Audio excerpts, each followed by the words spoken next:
All right, welcome back to another episode of the CVD podcast. I am joined today by Sharon Saraga Walters. Sharon, welcome to the podcast. Oh, thank you so much, Adam. Yeah, I'm really excited you're here. Happy to dive deeper into your story. There's a lot of gratitude, there's a lot of self-reflection, there's some getting outside of your comfort zone that I'm excited to get into. So, why don't we just start things off with you telling me a little bit about who you are as a person and what you do for work, and then we'll go from there. Super. Thank you. So I love that question. And I'm just going to go with the first thing that came to mind. And who I am as a person is the first thing that I came to mind was I'm very different than I was 20, in 20, up to 25 was a different person than who I am today. And I'm really proud of that. I was thinking about that. It's like, I'm really glad that it waited till my later years that I became like, I really started liking that person who I became, who I've become. So that's kind of cool for that question. So I'm a very people oriented person. I love people. I'm not very shy, and I just my heart is open. I'm pretty energetic, but yet balanced. I've been a fitness trainer. I used to be a fitness trainer, but I still exercise all the time. But yet I also meditate, and so I kind of balance all that out. I I'm very positive, and I've been working at that for many, many years. The whole being positive thing, and I'll continue working. It doesn't stop here. No. It's an ongoing process. Yeah, it definitely That's doesn't for sure. stop. And Yeah, it's something that we're definitely yeah, going to get into today. I love you how you right. described yourself, energetic but balanced, which is really interesting. And you say that you're a different person now than you were before, and I think it's uh it's a lot of people's goals to become that person that they want to be, like me being 30 right now, like I'm definitely a much different person than I was even 5 years ago, let alone 10 or 15. And, I've definitely been able to say like, oh yeah, I've become the person that I think I want to be right now. Do I want to evolve? Yeah, Mhm. of course. There are some things that I want to improve, but overall happy with where I'm at. And I'm happy that you're able to say something like that, because I think that's something that a lot of us want to achieve. And I tell you, I honestly, I've worked my whole life to be here, and I've never spoken it out loud. So, thank you for that. I really have not ever said that out loud. But I've worked at it. It didn't come, it just didn't come. It took some work, and I wanted to do that work. It really did. So it really paid off. Yeah. So speaking of work, I've been a fitness trainer. I started out as a fitness trainer. I graduated in a degree called health promotions, which was all Okay. when the wellness world started just taking off. And so I was a fitness trainer. I had my own business, and then for the past 33 years, I've been a massage therapist, and loving that, still loving it.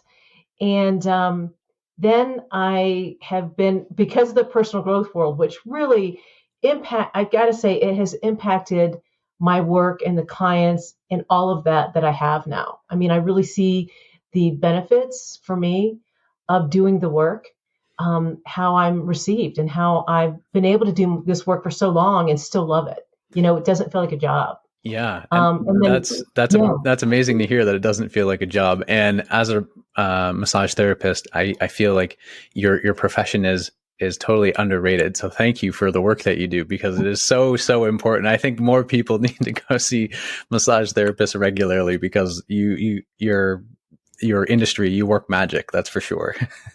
Oh, thank you. Yeah, thank you. Yes, and I would say now I'm still doing the massage, but I'm also about 10 years ago, and we'll be talking a lot more about this. I've written 3 books on gratitude, which is I never thought I'd ever do that. And my whole focus, so massage, and my other focus is gratitude. Yeah, that's wonderful. And yes, we are definitely going to get into that. And what are the 3 books called? When did you write each of them? What are they called? I'm definitely going to put the links in the description so that people can access them. Sure. But yeah. So seven is it's so interesting. So I looked at Facebook, told me about it. So 7 years ago, my first book, the 28-day gratitude workout, I that was published. It's on Amazon, And then a year later, after that, Thursday's Note is the second book I wrote. And then yesterday, it was a year ago that I wrote Graticise 365. A year ago yesterday. Wow. So we're like right on the Yes, 1 year, almost I right on the know. 1 year Yeah. anniversary. Wow. We didn't plan that, but it happened. No, That's really cool.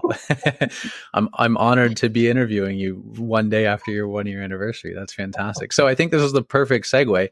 What the heck does graticize, right? Am I saying it correctly? Graticize. What the heck does that mean?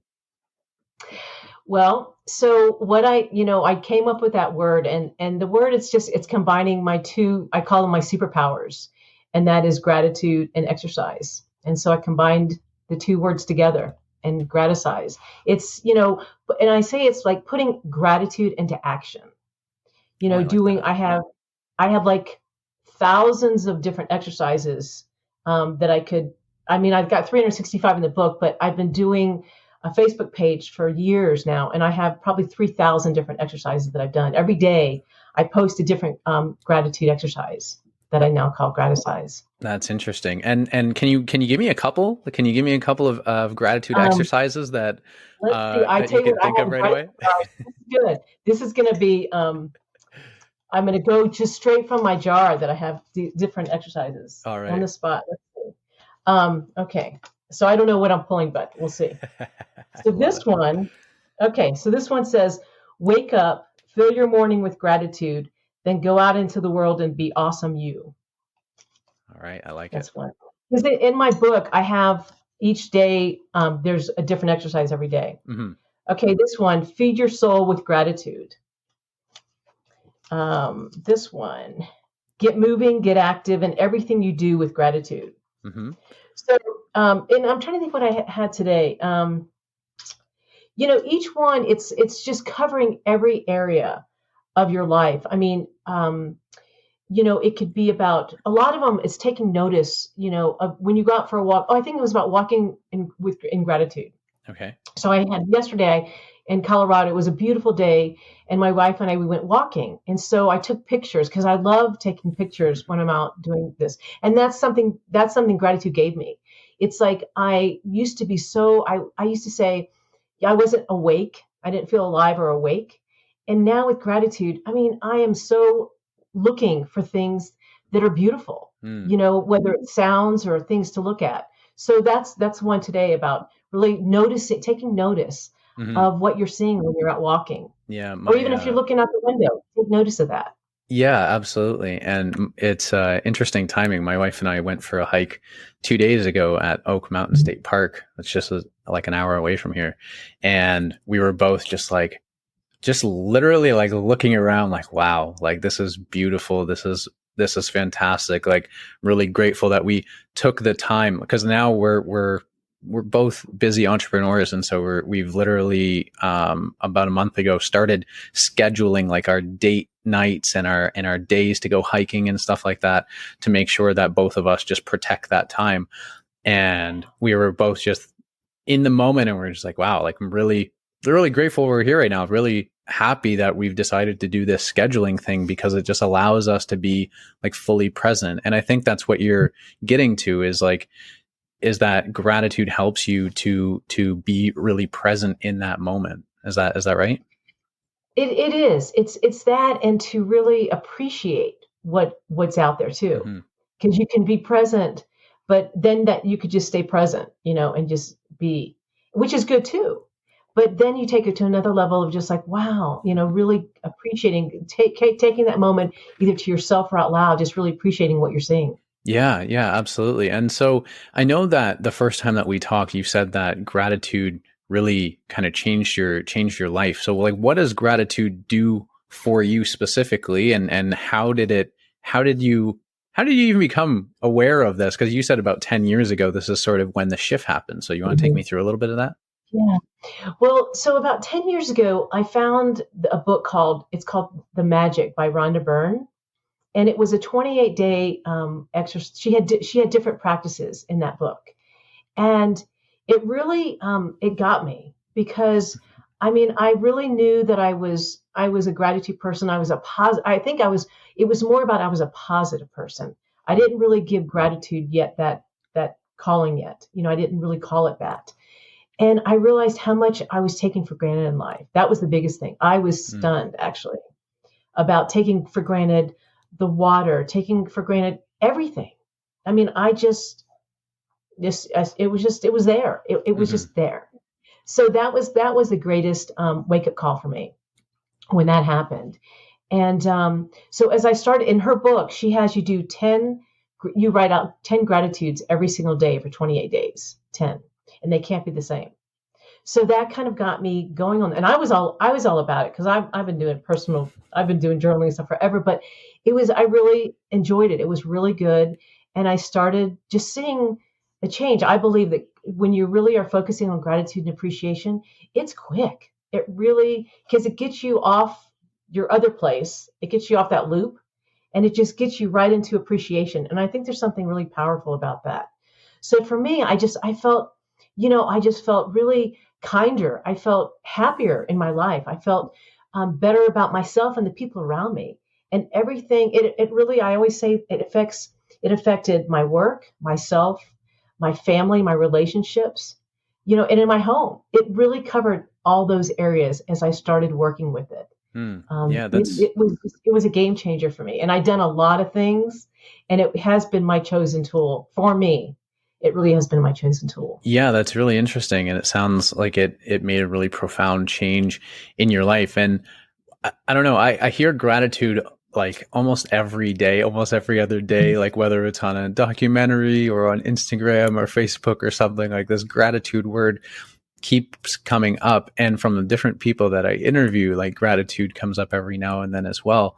And I'm really interested. What do you think? Like you said, gratitude, but you also said positivity. What do you think the difference is between the two? Like why was it like you've always been a positive person, but why was it like what's the difference between positivity and gratitude, and why did it like why was that important? So what comes to mind, and no one's asked me that question before, but what comes to mind on that is that for me, I think that gratitude brings it deeper for me. It's like because when you go to gratitude, you have to really. It's not just going, oh, positivity can be words, Okay. but I think for gratitude, you have to go into a deeper level of appreciation. It just goes deeper to me. That's my answer on that one. Yeah. Yeah, that's interesting. And I think like when you it might be deeper because you sit there and you're a little bit more intentional about it, especially if you got to do 10 of them in a day. But even if you're just doing one of them a day, right? Like I think it might be a little bit more intentional, and you are trying to kind of dive deeper into what you were grateful for rather than, I guess, the surface level positivity, if that makes sense. Sure. And also the other thing that comes to mind is, I mean, it took my practicing positivity to even get to gratitude. I don't think one can, maybe so, maybe some can get right to gratitude, but let's just say I'm going to give it positivity a good step up here because I do think it takes the positivity um, first. In fact, I think it does before getting to the gratitude. I don't think you can go just straight to gratitude. Yeah, no, that's really interesting. And you've mentioned your business, Graticise 365, Mhm. and you've mentioned the books. What other things are involved with the business? I think you have like a gratitude summit, if I remember correctly, as well. Yeah, well, we did about back in 2018 and 19. Yeah, we created, my wife and I, we created a global gratitude summit, and that had like 30 different people, amazing people who were all in the gratitude work, doctors and thought leaders and authors and just numerous people. And it's on the website, so you'll Hmm. give that to them. They Yeah, can go to that and they can see all the people that are on there. Yeah. yeah. And what was the purpose of bringing together so many people that are in the gratitude space? Like, what was the overall purpose of doing that? And yeah, what was it like? Tell me more. Oh, it was just we were so into the gratitude piece, and as we were interested in it, I just started looking at different TED Talks and seeing who was in that world because I wanted to like start to see who might be in the world of gratitude. Hmm. And it came, there were a lot of people, so many different people. And it was early on before a lot of people were really talking about gratitude. And I mean, everybody wanted in because they had never been asked to do a summit, to be on a summit with around gratitude. Oh, that's interesting. That's it's always great to get like-minded people in a space to see what comes up, Mhm. because even though you've been, using gratitude for 10 years, there might be something that you are just not aware of that somebody else could bring up, and you're like, wow, that's a really unique exercise or perspective, or this is an interesting gratitude tool that you can use in different stages of your life. So I'm really happy that you were able to put together something like that and bring together so many like-minded people. I think that's really cool. Oh, absolutely. And it's even the people that I've met who were doing more gratitude work. Hmm. That didn't come until 2 years ago that I started meeting people, who are really into the gratitude work. So it's never ending because you get to learn there's new people, there's the work of gratitude and most work, I would say. You learn more and it gets deeper. It really Yeah. does in doing that Yeah. work. Yeah. It's really interesting. And something that I want to get into is now to talk about kind of like a period in your life where you said that like gratitude was missing. And you mentioned the first time that we talked that you were kind of going through a little bit of a dark time in the 90s, and you didn't Mhm, have like the gratitude piece. You didn't have this piece to the puzzle. And looking mhm. back at it, you mentioned to me a couple of weeks ago that it would have been very helpful to have that gratitude piece back then. So you want to walk me through a little bit of like what was happening during that dark time, why it was, I guess, a dark time, and how you got out of it, and then maybe about how that gratitude piece could have been helpful back then. Sure. So back in the 90s, so I had been in two different relationships. So there was like 15 years of being in relationship. And then, so this was like right after those two had ended. And I remember being by myself. I was living alone then. And I just remember it was kind of one of those moments that, okay, the partners aren't there. So now it's time for me. It's time to check out Sharon. Like, where is she? Who is she? And it was that moment. That was kind of that was the dark thing. The positive side of me that was helpful was I went right to when I realized that I was not feeling myself. I was just kind of in a funk. And after many, many weeks, probably when I got tired of that, I thought, I got to do something. I remember doing mirror work. I'll never forget. Hmm. What came to me was I got in front of a mirror and I just started talking to myself. I started sharing anything I needed to share. The good, the not so good. What do I want? What do I don't want?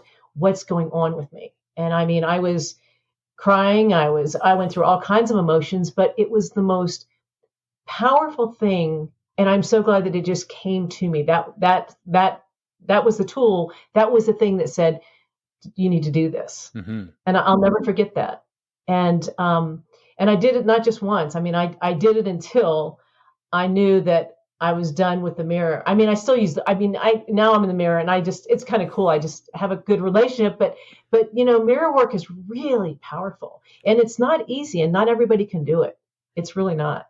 Yeah, But it was very powerful for me. yeah, that's a really interesting exercise. I've heard that once before. Like I read it in a book by David Goggins, and so I've heard that before. I can't say that I've really done it myself.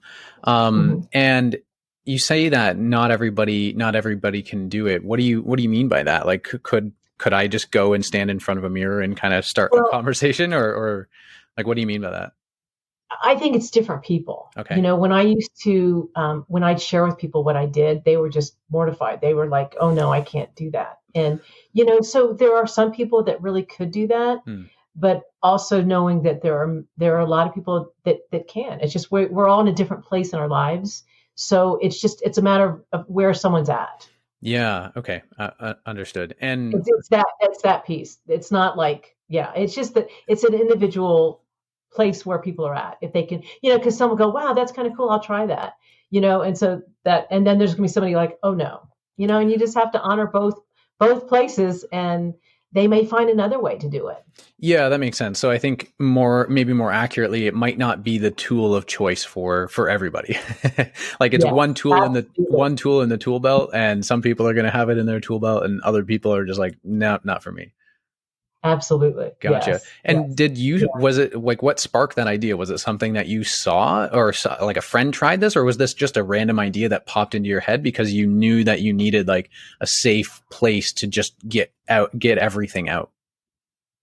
Oh no. I mean, in my work that I had done prior to, I had done some mirror work Okay. years ago. So it was just kind of all the things that I'd done. It just seemed to be, intuitively it said, this is what you need to do. And Hmm. so I just trusted it, and I'm just so glad. I did so much work. This was the other piece when you asked me that question. I was thinking about it. The thing about I was glad I could go to the mirror work because I used to do so much work and process and bring all this. I brought everything up that one could bring up. That was back in when I did personal growth work. That's what we did. We brought up Hmm. everything that happened in your childhood and your life and everything.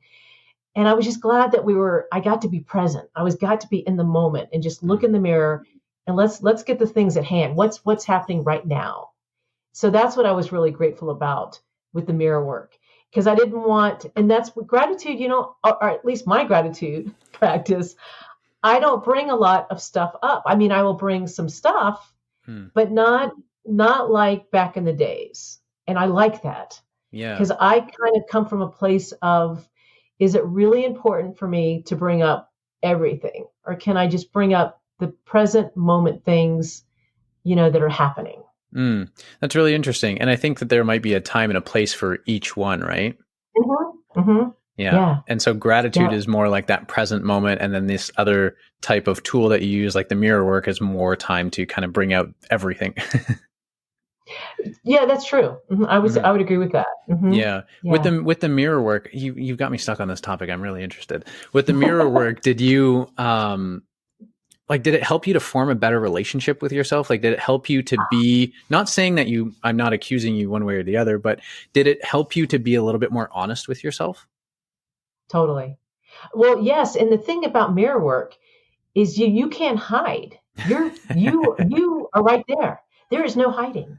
And there's eye contact.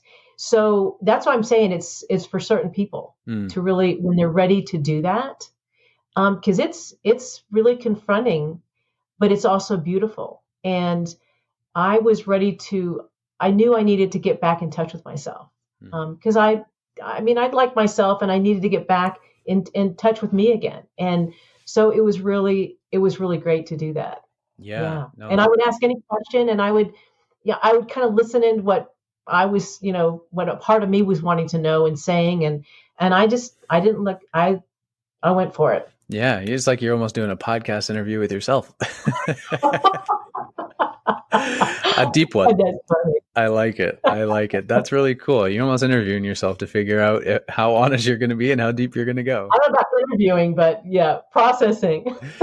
That's interesting. And I like the words that you used, confronting and beautiful. It's both. Mhm, It can be mhm. very confronting and almost intimidating to stand there and look at yourself and say, all right, here comes everything. But it can also be a Uh-huh. beautiful, really, really beautiful moment because that might be the beginning of a deeper relationship, deeper, open, honest, vulnerable relationship with yourself.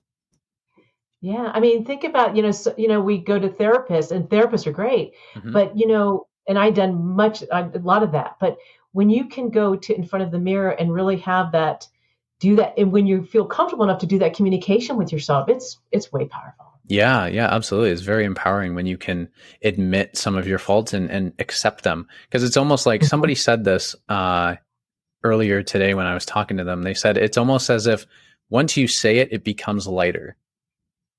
Like mhm, the weight of it almost becomes a little bit less. Not like not like it's not important anymore, but just a little mhm, bit lighter once it's out of your mouth and into the world, whether that's opening up to yourself in front of a mirror or opening up to a best mhm, friend or whatever it is. mhm. It's almost That's like right. when you say it out loud, it just makes it a little bit lighter because half of the battle, maybe not half, but that's just an expression, but a lot of it is just getting it out, right? It's just putting it That's out in the right. world, which is really interesting. Mhm. Wow. And you mentioned to me a couple weeks ago that you said during that dark time, although this mirror stuff was helpful and you did get out of this sort of dark phase, Mm-hmm. you said that gratitude would have been really helpful for you back then. What do you mean by that? Well, I think that I wish I had been practicing it more. Mm-hmm. I wish it would already had already been in my tool belt because now what I do with my work, when I do process some stuff, I go immediately to gratitude. It's like then I go, thank you for, bringing that to my attention, for, everything that I process and that comes to me. I always end it with gratitude because it like has this great closure. Mm. It's a more kinder and loving, and I'm not wiped out and like, oh my God, I'm still wide open with this issue. And no, gratitude has this wonderful closure and closing of what just happened. It's kind of more in a kind and kind of loving space with yourself to do that. Yeah. So, and I didn't have, so at that point, I didn't have the gratitude piece to go, oh, Sharon, I wish I would. Oh, that was good. Yay. Good for you for getting in front of the mirror and all the things you brought up. Wow, you did great. That didn't happen. Right. So what did happen? So I just, after talking to myself, I just, I felt it was kind of like you said that you feel lighter. So there was a little bit lighter place in me, but I still couldn't go out. I didn't go out and go, oh, wow, look at the beautiful birds. And I didn't have that, which gratitude brings. Because again, gratitude to me brings you out of the loop. Mm. It brings you out of that place. Mm-hmm. And it's like kind of sneaky, but a good sneak That because good it gets you looking at all the other things that are really cool and great and in a great sneaky way. Yeah, and I think what's really to tie this into a little bit of what you were saying earlier was the more that you've practiced it, the more opportunities your brain starts to look for it in your life, Yes. and then slowly but surely, overall, your life, your perspective starts to become more kind, more loving, more empathetic, more geared towards gratitude and appreciation because you're doing this more and more and more. And I know that you do a lot of this based on intuition, but it's also like a fact of our brains. Like this is how our brains work. The more you do something, the stronger the connections become and the more that you see things. It's like when you go and you purchase a red Jeep, all of a sudden you see red Jeeps everywhere. They Oh, yeah. didn't just Mhm. appear out of nowhere. Your brain just starts to recognize patterns and stick them and put them in front of your face a little bit more. So Yeah. in a way, like the more that you've practiced this, the more your brain is looking for it, right? Is looking for the opportunities to be grateful. Yeah. And it's funny. And one thing, I was telling you when we talked too, and because I'm not as much of a brain person, I'm a total heart person. Mm-hmm. So I always go to like my heart feels it. It's like I'm a very feeling person too. So for me, it's I just feel like it's so much of it's controlled by my heart and Mm-hmm. the feeling aspect of it. But yes, I know it is. Yes, I know it's the brain as well. It's a big part. Yeah, absolutely. No, I love the combination. So I know that you, like you said, you're very intuitive in this sense. You're very all about the heart when it comes to gratitude. And I know that some people that will listen to this are more about the brain side of it. So I just wanted to throw that in there because both are Sure. true. Absolutely. Yeah. Absolutely. Fantastic. Well, covered a lot on gratitude and the mirror work. That is, I like that. I've heard it before, and I think I might give it a shot sometime soon because I really enjoyed the way that you described that. And now I want to move into something that's happened a little bit more recently. You told me that you've moved to Denver with your wife, and you didn't realize you had spent a majority of your life in Florida, right? Mhm. And you told me that you didn't realize that you were in a rut while you were living in Florida until you moved to Denver. So I want you to tell me a Mhm. little bit about like what your life was like in Florida, and you can go as far back as you want, and then we'll start to sort of unpack that statement to understand exactly sort of like what Mhm. you meant, and what's happened over the last few years. Sure. So, I mean, Florida, I love Florida. I've had amazing friends, incredible clients, and my family is just off the charts, and they're all in Florida. So, I was a massage therapist, a fitness trainer, massage therapist. So I really liked I love what I do. And I've loved every moment there with them as well. Um, but like, for instance, and I love these people immensely. I've had clients for 20 years in Florida that I worked with massage. Mhm. So I had my set clients, which was beautiful. And, and I had so I went to their home. So I had it was great. It was wonderful, my space where I'd be. And it was variety. That part would change, so that would really change. It wasn't the same office that I'd go to. Um, but it was so comfortable. It was like so nice and so comfortable. I didn't know it until I came to Denver. Really the bottom line of it all is like, I didn't know that I was so comfortable, and that now I come to Denver and nothing is the same. There's nothing. My family's in Florida. My clients are in Florida. I've changed out beaches to mountains. I've, there's snow, everything was different completely. So, um, that was the part about the, of just, I would, I say rut, but I don't know, maybe there's a different word, but I guess I didn't know how comfortable I was.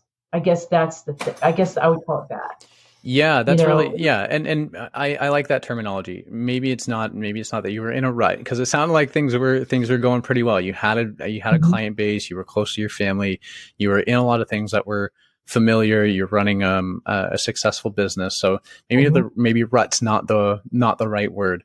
But like you said, you were really really comfortable in that environment. What was it that made you move to Denver in the first place? So we sold our house in St. Petersburg, and so I was going to stay in Florida. My parents, they're really doing well, and they're in their, night. My mom's getting ready to turn 90, and my dad's in his 90s. And I just said I was always going to be there until they weren't here, Hmm. And my sister from decided to move from California. She'd been gone 40 years away from them. I mean, she'd come visit, Hmm. certain times, but so she decided to move to Florida, and that just kind of gave an opening to the possibilities of doing that. And my wife really, she's my adventure one, and she's the one that just helps me to push, not even push, she just opens the way, for us to do that. And she really wanted to have a new experience. And we looked at the map, and we could have moved anywhere in the United States, anywhere.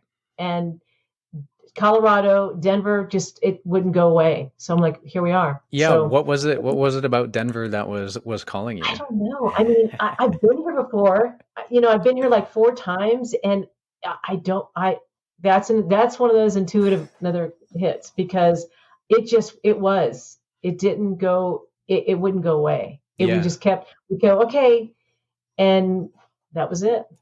And it was the best thing we ever did. It was the best thing. That's But interesting. I'll also though say that when I got here, I was like, I said, I was like deer in headlights. I was Yeah, take me through that. petrified.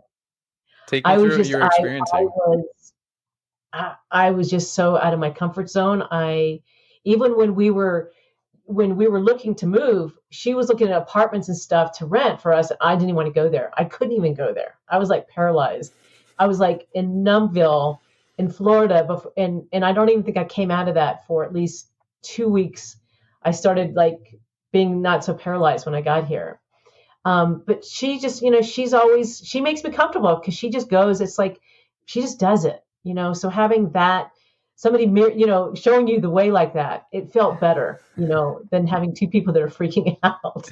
Yeah, yeah. Usually having having the one person who continues to push forward is definitely helpful. And I'm sure that there's been times in your life where you've been that person, and I'm sure that there's been times in your life where somebody else is that person for you, and those are always really really helpful. So, um, tell me a little bit about. You said you're in a deer in headlights and you're in Numbville. So tell me a Mhm. little bit about like when you first got there, why was it just the fact that it was so unfamiliar that you were kind of paralyzed? Like what was it? Were you scared of something in particular? Like what was it that was causing you to really feel this way? It was just unknown. I mean, I've only moved. one other place. I'm from Jacksonville. I only moved to St. Petersburg and then here. So I was not a mover. And how far And is my wife was. Jacksonville? How far is Jacksonville from St. That's Petersburg? it's like 4 hour drive. It's Okay, 250 miles from Jacksonville to St. Petersburg. gotcha. So that's not bad. But yeah, and so after that, only the next move was Colorado for me. So I was a Florida girl my whole life, and so it was just, leaving family, leaving clients. Hmm. It was just, it was. I mean, I felt so safe with my wife. It was like that was really comforting for me, Hmm. big time.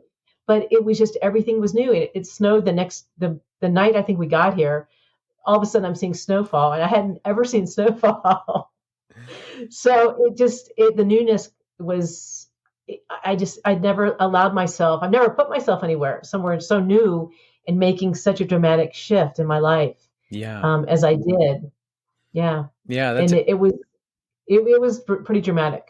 yeah. It sounds like it. And like, so have you continued your massage therapy business like in Denver?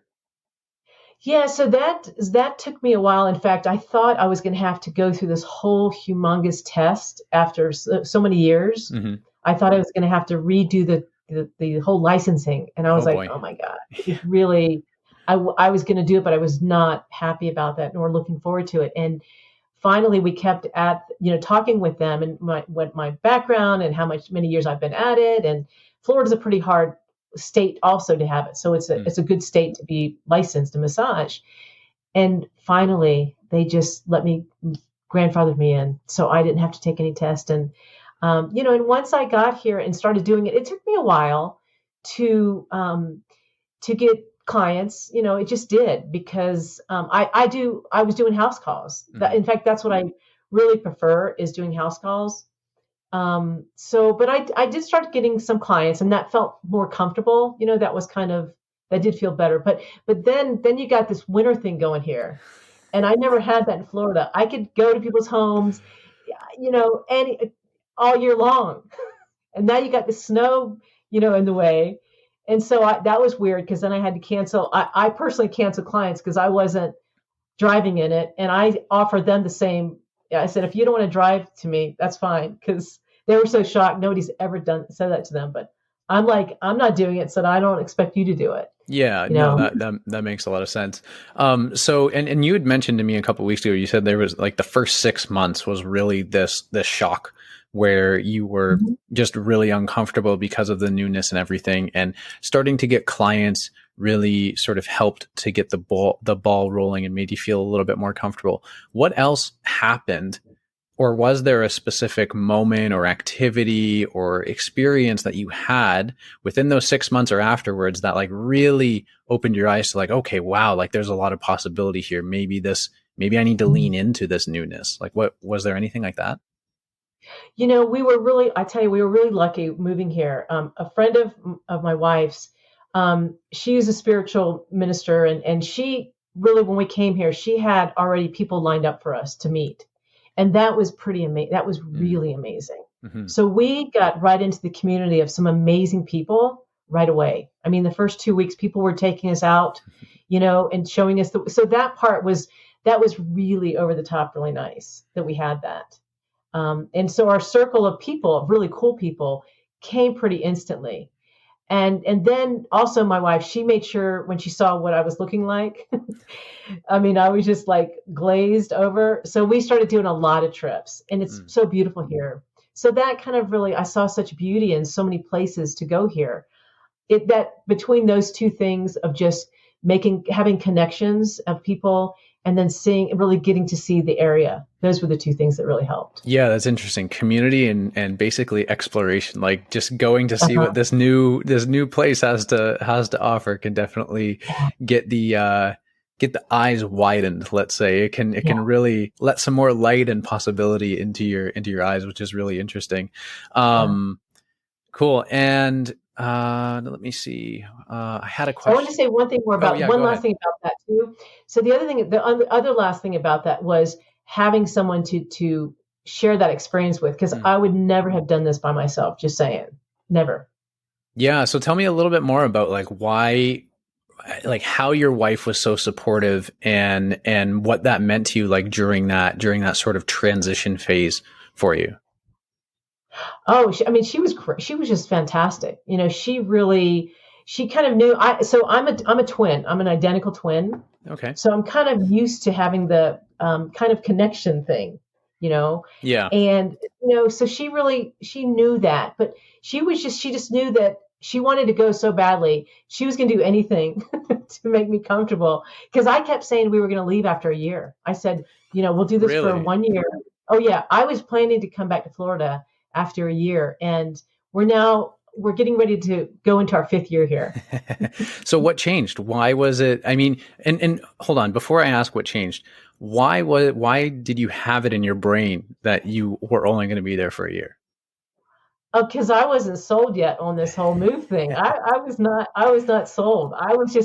This was a temporary trial for me, Yeah, to see how I would do. I was gonna ask. So was this like a okay, let's go for a year and see how it goes, or was this like a we're only moving there for a year and we're coming back?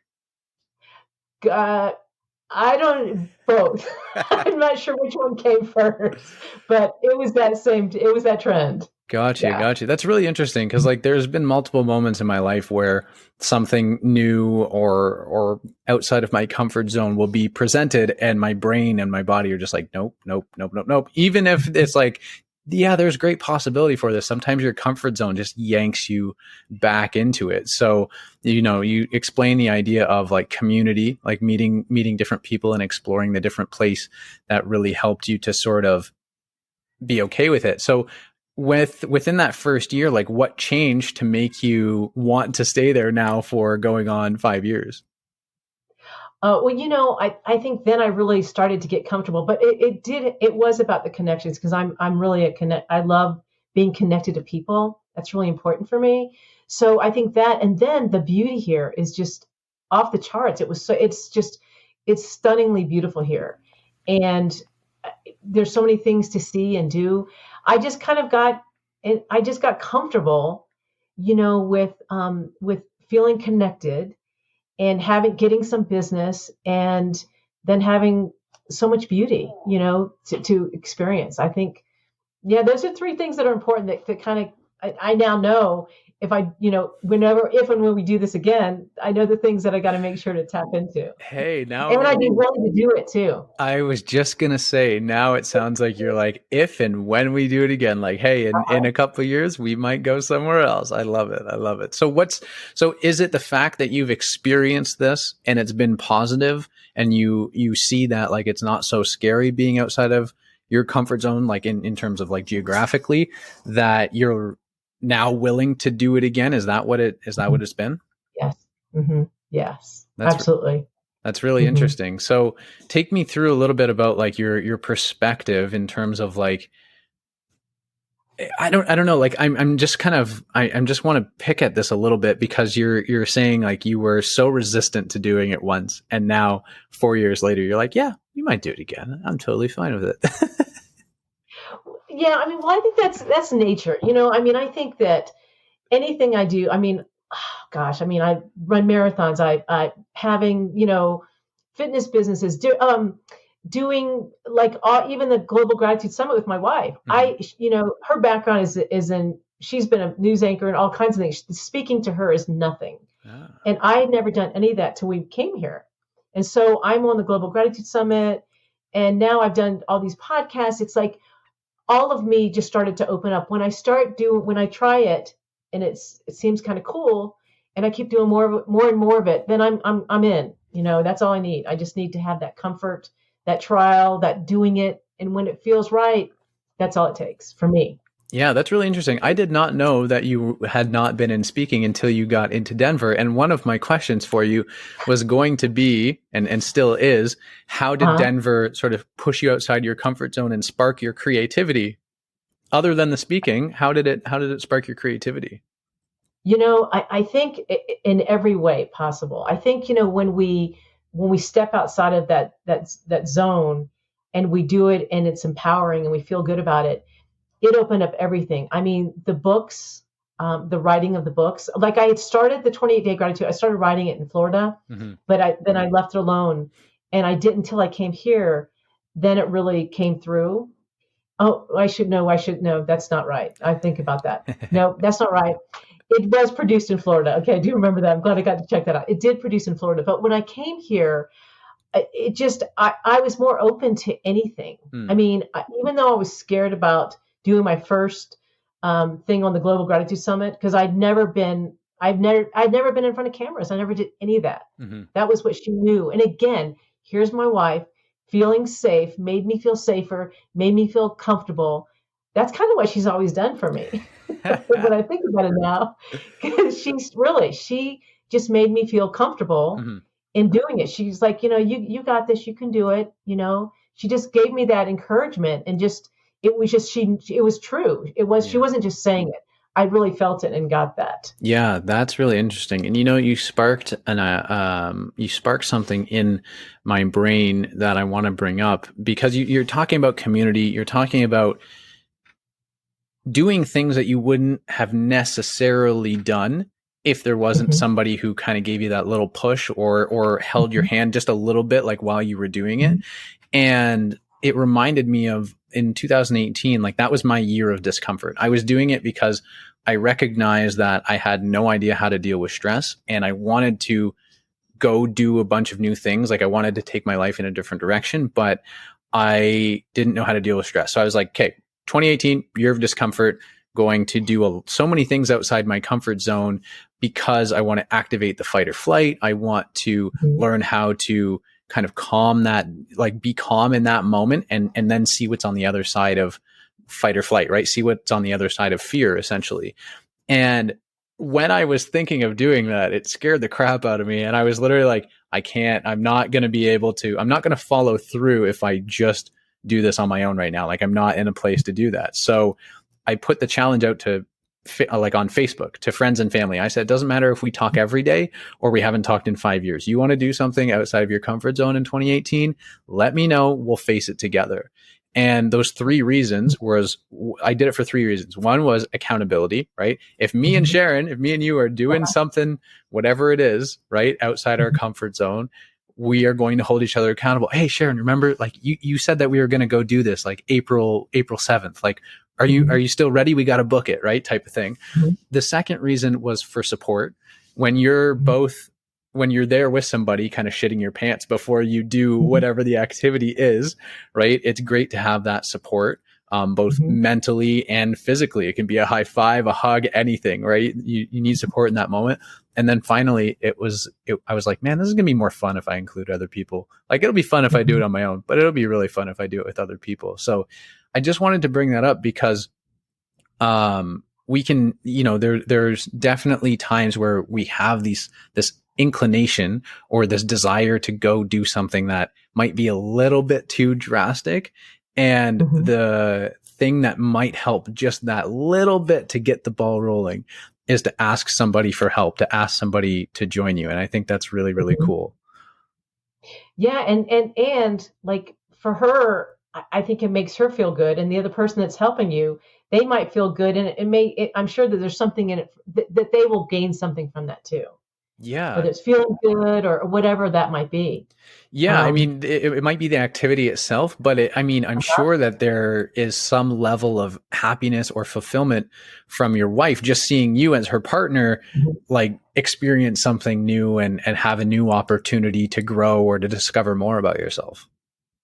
oh, absolutely, and she does. I mean, when we first met, I don't know if I told you this or not, but I went away to a retreat. Like it was months after we had just gotten together, and Hmm. I knew I called her in, and I knew she was going to really take me to levels that I'd never been to. I knew it because she had so many life experiences that I had none of. Hmm. And I remember going to this retreat, and I was on stage, and I even said, I've met someone. I know she's going to take me to a place over the top. It's going to be a stretch for me. And that was why I was there. And I got on stage and I talked and I said all that stuff because I knew what I was in for, but I knew I had better get started quick because she's good, but she's in action, and I had to, and I really cared about her, and I said I got to step up. Yeah. And so, but she was a safe step up. That's what I'm saying. There was like a safety net of that's something. For me, having somebody that really kind of felt like a safety net, somebody I trusted, and it was really safe to try all these things. Mhm. That was the key. Yeah, 100%. I mean, like the name of the show is literally comfort via discomfort, right? Like comfort in discomfort. That could be a Mm-hmm. person, that could be a place, that could be a thought, whatever it Yeah. is. But for you, it's like if I have my wife there, I have that little bit of comfort, and it gives Mm-hmm. me the extra push in order to do Mm-hmm. something that's uncomfortable, which is really, But like, really I don't need her there all the time. right. Now I'm like, I mean, it's great, but she like just sees me and sees the growth and the just where I'm going now, and it's just I've gone to a different level. Yeah, yeah, 100%. And that's a good point. Like it's not necessarily that you need her there all the time, or that I need a certain person in my life, like right beside me as I'm doing the thing.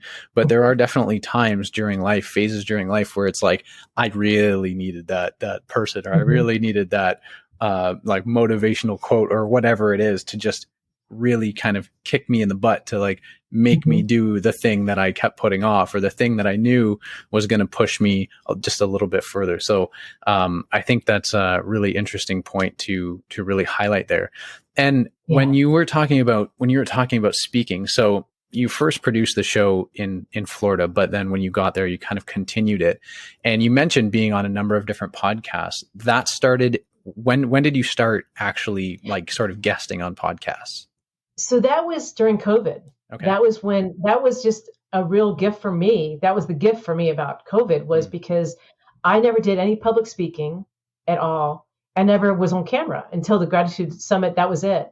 And so then I started seeing these neat people, and Blake was one of mhm, them. I think, and other people, and they said, well, let's have a conversation. I'd like for you to be on the podcast, and I love the conversation thing. For me, mm. I think I told you, I'm all about the conversation thing.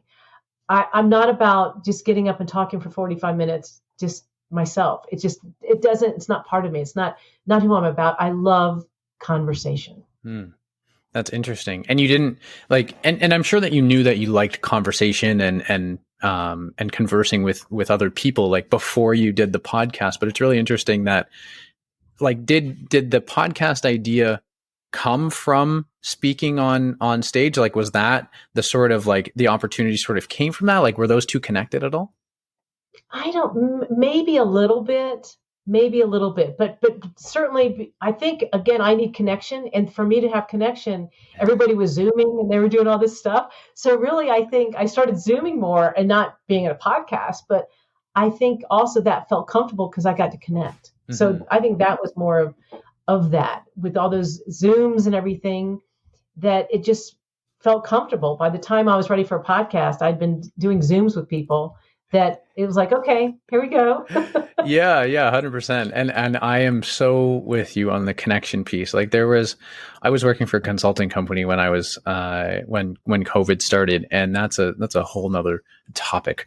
But yeah, it honestly felt like we almost never connected because we were working around the clock. Like we were working 10 to 14-hour days and all this sort of stuff. And that piece, that personal connection piece was missing. But now, like when you sit down, like we are right now, and have a conversation for like an hour and a half, like you can't not connect almost, right? Like having conversations about gratitude and discomfort and sharing our life stories and whatnot, like that piece really does help us to connect, to get to know each other. And so how many podcasts have you been on? You said that you've been on quite a few over the last few I years. I think my wife keeps saying, I think like at least 20 plus, yeah, over the past 2 to 3 years. Mm-hmm. Wow, that's Yeah. that's incredible. Like that does not just happen. That takes a lot of work to Well, get. it did, but it was like, yeah, I mean, and okay, going back to gratitude also, I'm Mhm. going to say that for me, when gratitude helps me just be really chill and really in a good space, it really is it is the one thing, that really gets me in a really nice space, that I can show up. I just like who I am when I'm doing gratitude. And that person came with all the podcasts. When I would first meet people, it wasn't intent. I didn't know that I was going to be on a podcast, but they asked. And then we just had this awesome time together, but that's what I say for me, why another reason why gratitude, why it's been such a thing for me.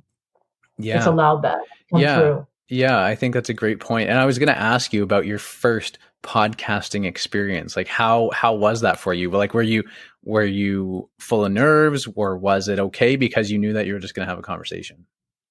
And I'm trying to think. I think if I'm not mistaken, it was his Chris Palmore, I think, was the first guy. He has a Gratitude Space Radio, and I think it was his. And I think I was just ready for it at that point because he was really clicked. He was in a gratitude. We were both in a gratitude, and it was probably my first moment of meeting somebody that's in the gratitude space. Hmm. So I really liked it. It was just comfortable, yeah.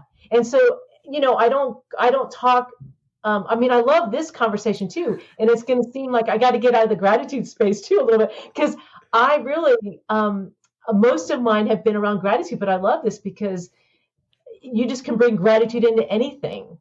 And the topics are great. And I love this topic that you've got. Your show's great. Oh, thank you. I really appreciate that. And yeah, I love the conversation that we've had in terms of covering gratitude and the discomfort of, because I mean, like how many years did you spend in Florida before you moved? 50, let's see, 56 years? 56 No, years. no, no, maybe, no, excuse me. More than that, maybe 58, 50, maybe 59 years I was Fi in Florida. 59 Yes, years. 59 years. Yeah. And so what I love about having so many different types of people on this show to interview them is the fact that like everybody's got a different story, and like Mhm. not everybody's going to be able to connect to every single guest on the show, but maybe there's Mhm. somebody that's going to be listening that can be like, oh, you know what, I can really relate to Sharon. Like I've been in this place Mhm. for a while, and you know what, maybe it's not so bad, maybe it's not such a bad idea to go explore another place geographically, or move there for a year to do a little trial run and see what happens. Right? Or to try being on Absolutely. podcasts. Yeah, that'd be, yeah, I love that. I love that.